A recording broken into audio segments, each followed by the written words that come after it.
বাংলাদেশের ভবিষ্যৎ কি হবে, বাংলাদেশে কোন পদ্ধতিতে নির্বাচন হবে, বাংলাদেশের সংসদের কাঠামো কি হবে, বাংলাদেশের ক্ষমতার বিন্যাস কাঠামো কি হবে, আমরা যেসব বিষয়ে ঐক্যবদ্ধ হয়েছি সেটাও জনগণের অনুমোদন নেওয়া দরকার। যেসব বিষয়ে নজর ডিসেন্ট বা পার্থক্য আছে সেটা নিয়ে জনগণের কাছে যাওয়া দরকার। আগামী নির্বাচনে ফয়সালা হবে, জনগণ ভোট দিয়ে ঠিক করবে বাংলাদেশের ভবিষ্যৎ কি হবে। জনগণের ভোট ছাড়া, জনগণের অনুমোদন ছাড়া আজকে যদি মনে করেন আমি তাল গাছটা আমার কিংবা এটা আমার না হলে নির্বাচন হবে না, স্পষ্টত এটা ভুল লাইন, এটা অভ্যুত্থানকে বিপদগ্রস্ত করার লাইন। আশা করি সমস্ত রাজনৈতিক দল এই উপলব্ধির মধ্যে থাকবেন। আমাদের কথা শেষ, আমরা পরিষ্কার করে বলতে চাই বাংলাদেশের আগামী যে সংস্কারের প্রশ্ন, বিচারের প্রশ্ন, এটা একটা অপরিহার্য প্রশ্ন। বিচার ছাড়া এই রাষ্ট্রের নতুন যে যাত্রা এটা সম্ভব হবে না, কেননা রাষ্ট্রের কাজই হচ্ছে ন্যায় বিচার প্রতিষ্ঠা করা।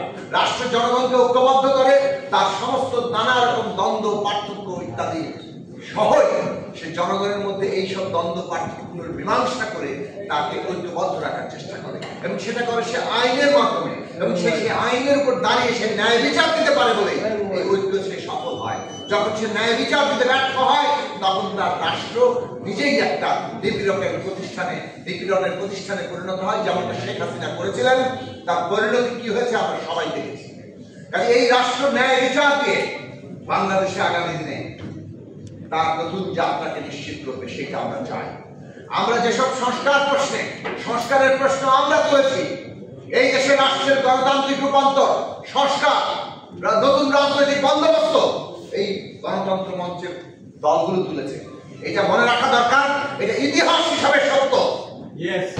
এবং এই সংস্কার প্রশ্নে আমরা আমাদের সর্বাত্মক আন্তরিকতা নিয়ে এসেছি। আমরা মনে করি ক্ষমতার যে ভারসাম্য, শক্তির যে ভারসাম্য, তাতে আমাদের কনসেনসাস, সমঝোতা, ঐকমত্য হচ্ছে পদ্ধতি, এবং সেই পদ্ধতিতে এই অন্তর্বর্তী সরকার যে ঐকমত্য কমিশন করেছে, আলাপ আলোচনার মধ্যে দিয়ে আমরা যে জায়গায় পৌঁছেছি, এইটা এখন জনগণের কাছে যাবে। জনগণ রায় দেবেন, জনগণ যাকে বিজয়ী করবেন সেই অনুযায়ী বাংলাদেশের পরিচালনা হবে।